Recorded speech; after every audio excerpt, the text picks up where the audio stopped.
दोस्तों, हर व्यक्ति का जीवन सुख संपत्ति से गुजरना चाहिए, यानी कि उसके घर में हर प्रकार के ऐश्वर्य होने चाहिए, वैभव होना चाहिए।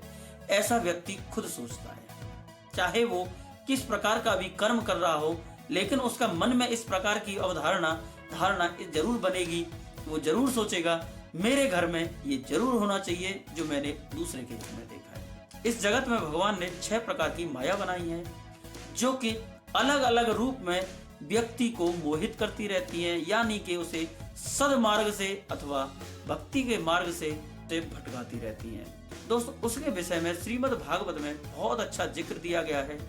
श्रीमद् भागवत के 5वें स्कंद में इस 6 प्रकार की माया है, जिनके विषय में बहुत सारी जानकारियां दी गई। मैं इस वीडियो के अंदर आपको उन 6 मायाओं के विषय में संपूर्ण जानकारी देने वाला हूं, तो आपसे रिक्वेस्ट है कि वीडियो में अंत तक जरूर बने रहें। अगर आप मेरे चैनल पर पहली बार है, चैनल को सब्सक्राइब कर दीजिए, घंटी के बेल आइकन को ऑल पर प्रेस कर दीजिए, जिससे आने वाली वीडियो का नोटिफिकेशन आपको सबसे पहले मिले। भोजन, धन, वस्त्र, स्त्री, ये 4 मुख्य हैं। घर एवं पुस्तक दोनों मुख्य तो नहीं है, लेकिन क्रम में जरूर। तो इस प्रकार के जो मैंने माया के रूप में स्त्री का नाम लिया है, इसमें स्त्री की निंदा बिल्कुल भी नहीं है। ये मैं अपनी साइड से नहीं कह रहा हूँ।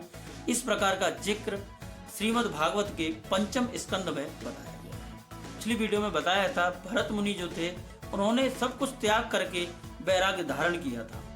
वैराग्य धारण करने के बाद में वो वन के लिए चले गए थे। उन्होंने अपनी स्त्री, माया, ऐश्वर्य, धन, संपत्ति, सब कुछ, राजपाट, यहाँ तक कि अपने उस देश को भी त्याग दिया था जिस देश में वो रहा करते थे। दोस्तों, वो इस प्रकार का त्याग करके वैराग्य धारण करने के बाद में वो जंगल के लिए चले गए थे। लेकिन दोस्तों, उनका वैराग्य जो खंडित हुआ था, उसको खंडित होने का कारण एक था।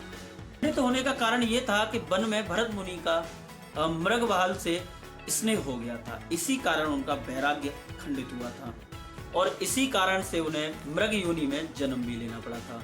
इसीलिए कहते हैं कि हृदय रूपी घर में किसी को भी रख लो, लेकिन लगाव उससे बिल्कुल नहीं लगाओ, यानी इससे स्नेह मत रखो, चाहे घर में किसी को भी रखो। क्योंकि अगर कोई व्यक्ति वैराग्य धारण करता है और उसके मन में प्रभु के अलावा किसी और का वास होता है, तो उसका वैराग्य खंडित हो जाता है। क्योंकि इसी जिक्र में रामकृष्ण परमहंस जी कहते हैं कि एक नौका होती है जो कि जल के ऊपर तैरती है। वो जब तक सही चलती है कि वो जब तक जल के ऊपर है, लेकिन उसके अंदर जब जल आना शुरू हो जाता है तो वो नौका डूब जाती है। इसी प्रकार का एक जिक्र यही है कि अगर भक्ति वैराग्य यानी कि प्रभु भक्ति में अगर आपको रहना है तो लगाव नहीं रखना है। वैराग्य धारण कर लिया तो इसका मतलब आप वैरागी हैं, आपको इस संसार के सुख से कोई आपको लेना देना नहीं है। अगर आप इसमें लीन होने का कोशिश करेंगे, आप दोनों जगह यानी वैरागी एवं इस भौतिक दुनिया को साथ में चलना चाहोगे, तो ये आपका एक दिखावा होगा, पाखंड होगा। दोनों जगह बिल्कुल अलग है, क्योंकि गृहस्थ जीवन, वैराग्य जीवन दोनों भिन्न है। आप सांसारिक सुखों का भोग नहीं कर सकते जब आप वैराग्य। तो इस विषय में बहुत और भी जिक्र हैं। अगर आप चाहोगे तो क्रमबद्ध तरीके से मैं अलग अलग जिक्र आपको बता दूंगा, लेकिन जो 6 प्रकार की माया हैं जो कि श्रीमद् भागवत में इनके बारे में बताया गया है, यानी कि सबसे पहली माया यही है कि आपको भोजन से बहुत बड़ा प्रिय होता है। लोगों को भोजन से लगाव रहता है, अनेकों प्रकार के स्वादिष्ट भोजनों की इच्छा करती है। दूसरा है द्रव्य यानी कि धन। उस धन को प्राप्त करने के लिए व्यक्ति पूरा जीवन संघर्ष करता है, लेकिन वो धन अंततः उसके काम नहीं आता है।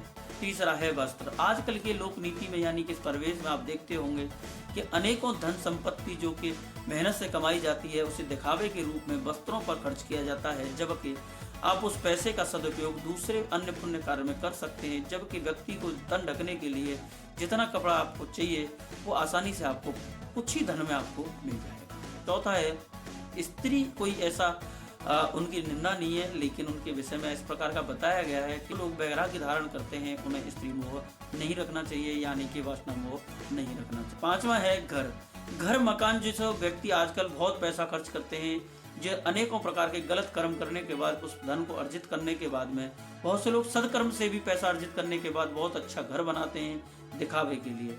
लेकिन जबकि व्यक्ति को जीवन जीने के लिए छोटी सी जगह ही पर्याप्त है। यानी कि ऐसा मैं बिल्कुल नहीं कह रहा हूँ कि आप कोई बड़े घर में रहते हैं या फिर आपने बड़ा घर बनाया है या फिर आपको बड़ा घर बनाने की इच्छा है तो मैं उसका विरोध कर रहा हूँ या फिर उसका कोई मैं गलत बात बोल रहा हूँ, लेकिन मेरा ऐसा उद्देश्य नहीं है।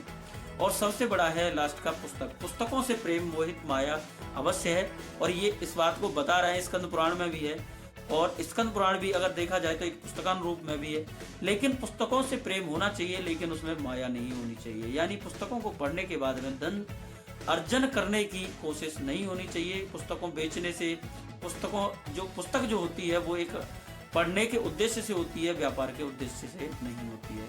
अगर पुस्तकें जैसे कि बच्चे आजकल पढ़ते हैं लेकिन उनकी पुस्तकें बहुत महंगी आती हैं, इसी प्रकार का पुस्तकों का व्यापार नहीं होना चाहिए, क्योंकि पुस्तक एक माया नहीं है, पुस्तक एक ज्ञान का एक साधन है। तो उम्मीद करता हूँ मेरे द्वारा दी गई जानकारी आपको पसंद आई होगी। पसंद आई है तो वीडियो को लाइक जरूर कर देना, चैनल को सब्सक्राइब करके घंटी के बेल आइकन को ऑल पर प्रेस कर देना, जिससे मेरी कोई नई वीडियो आएगी वो आपको सबसे पहले मिलेगी। तो दोस्तों मिलते हैं ऐसी इंटरेस्टिंग वीडियो के साथ में, तब तक के लिए जय हिंद, जय भारत, राधे राधे, जय श्री कृष्ण।